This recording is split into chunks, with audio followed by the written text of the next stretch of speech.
Salve, salve galera! Sejam todos bem-vindos ao canal Brasileirão. Chegando à sua reta final, 28ª rodada. Restam apenas 10 jogos para o final da temporada, final do Brasileirão.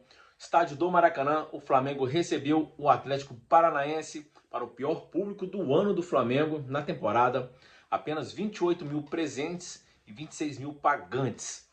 Obviamente é uma represária, um protesto da torcida contra a péssima campanha do Flamengo na temporada, uma campanha de Libertadores ridícula na fase de grupo, uma classificação nas oitavas a duras penas e uma desclassificação nas quartas finais, jogando 2 jogos horríveis contra o fraco Peñarol. No Brasileirão, o Flamengo também enfrenta uma péssima temporada, um segundo turno vexatório, perto da zona de rebaixamento no segundo turno. O Flamengo vence no apagar das luzes, aos 90 minutos, gol de Gerson após o cruzamento do Wesley.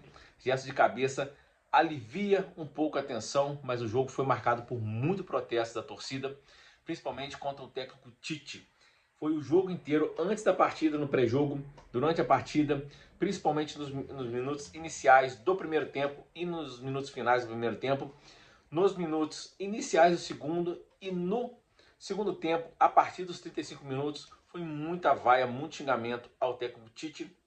Obviamente também pedia raça aos jogadores, disposição. Os jogadores, obviamente, raça e disposição tiveram muito, mas o time é muito desorganizado.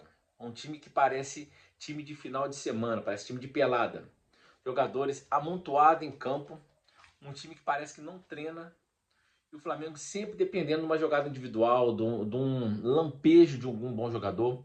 O Tite entrou com um time meio misto, meio reserva por conta das semifinais da Copa do Brasil contra o Corinthians no meio de semana. Deixou o Gabigol no campo os 90 minutos completos mais acréscimos. O Gabriel Barbosa, Gabigol, assistiu o jogo de dentro do campo.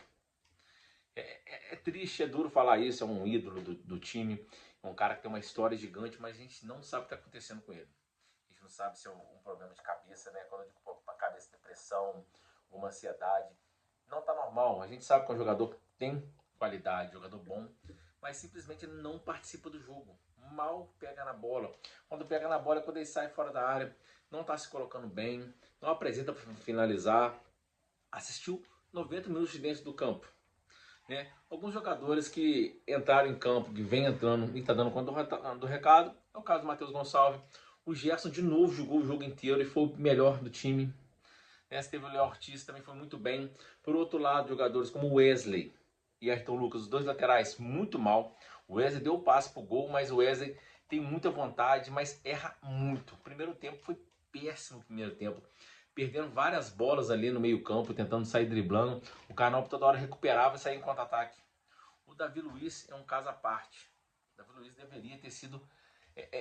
não deveria ter feito uma cláusula no contrato que renovasse automaticamente quando ele completasse o número de jogos. É um ex-jogador em atividade. É duro a gente falar isso, mas é. Cara, o Davi Luiz só atrapalha. Ele fez tudo de errado, só não foi expulso porque o juiz teve complacência. Levou um amarelo, errou tudo que tentou, toda hora abandona, tenta armar o jogo. Péssimo. O Pulgar, muita vontade, mas errando muito. Né? O Alcaraz, o Tite está colocando ele para jogar em posição que não é a dele, ele é um pouco mais à frente. Está subaproveitando o Alcaraz, que é um bom jogador. O Plata, você vê que é um jogador que você sabe que ali vai ser alguma coisa, mas o time está tão desorganizado que ele não consegue sobressair.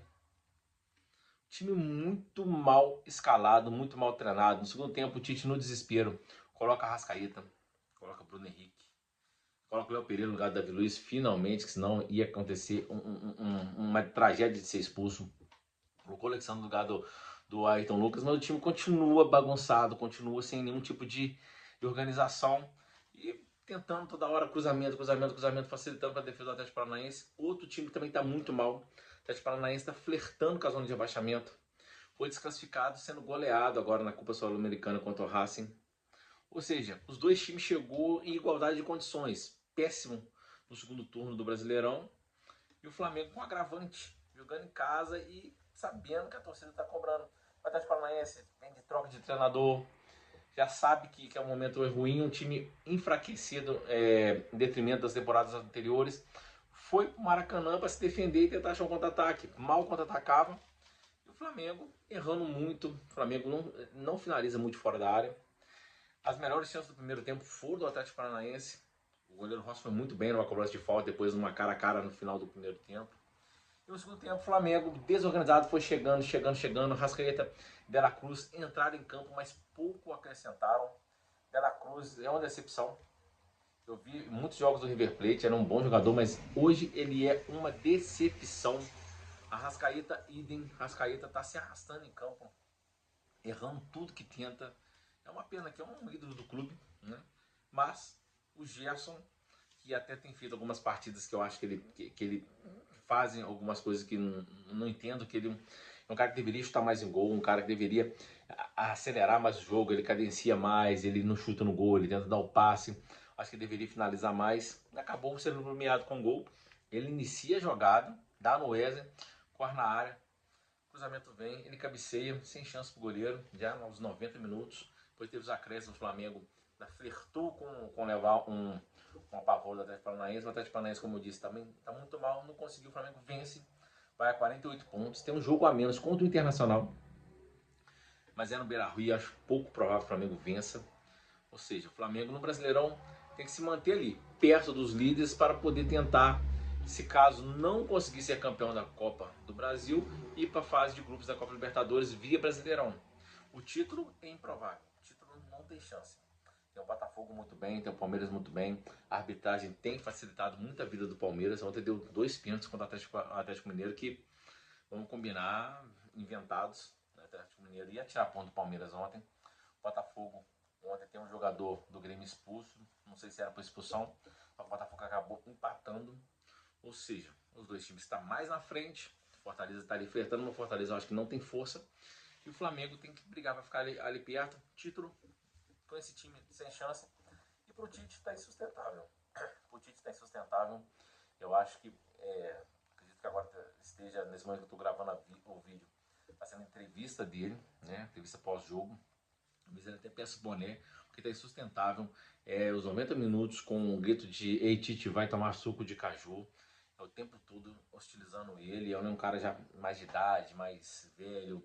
Né? Ele entende, ele sabe que o trabalho dele é péssimo, é horroroso.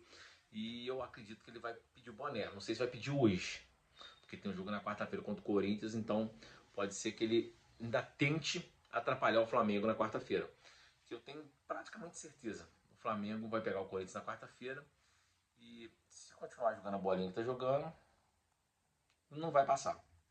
Independente se o Corinthians está bem ou mal, o Corinthians hoje joga futebol melhor que o Flamengo. Perdeu hoje contra o São Paulo no clássico, mas teve jogador expulso, jogador a menos. Isso pesa, isso influencia demais, né? Os jogadores também pensando no jogo contra o Flamengo. Então, o Tite ainda é capaz de sabotar o Flamengo ainda mais, que já vem sabotando. Eu falo sabotar porque não é possível. O cara colocar um time em campo tão desorganizado igual ele coloca, só pode estar sabotando. Não tem outro jeito. Ele tem que cair, pedir o boné ou a diretoria demitir. A diretoria eu acho que não vai demitir por conta das multas, mas ele eu acho que deveria ter a hombridade de pedir para sair. E já o time, como eu disse, raça não está faltando. O que está faltando mesmo é organização tática, um time mais bem treinado, e os jogadores também cooperarem, né? Chutar gol, né? Ter um pouco mais de precisão no passe, errar menos, e a preparação física também está deixando a desejar. É isso aí, um abraço, finalmente uma vitória.